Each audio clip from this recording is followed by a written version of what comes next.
I'm thinking about Mondragon that everybody points to, but I want to point to it in a different kind of a way. We know that this region in the 50s and 60s, it was the poorest area in Spain because it was a Basque region. It was hated by the dictator that had been in power for decades, and they were on the losing end of a civil war for justice. So it hurts when you lose those wars. There was lots of ramifications of that. So when they started the co-ops, they had these tremendous principles of internal solidarity.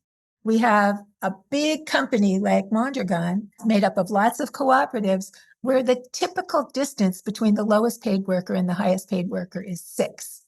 That someone doesn't make more than 6 times typically the lowest paid worker. So an entry level person and the top person.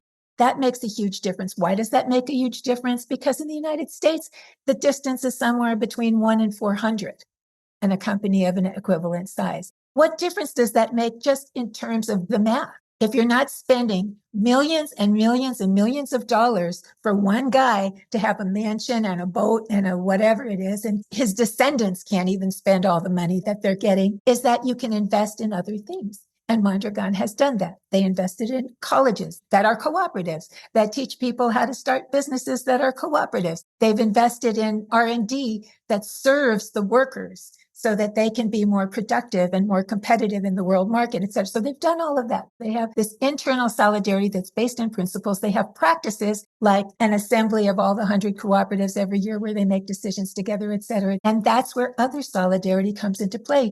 When the Electrodomésticas first cooperative, that like maybe 2,000 workers, was going out of business, all of the cooperatives that were members of their alliance voted to take pay cuts so that they could invest in the company.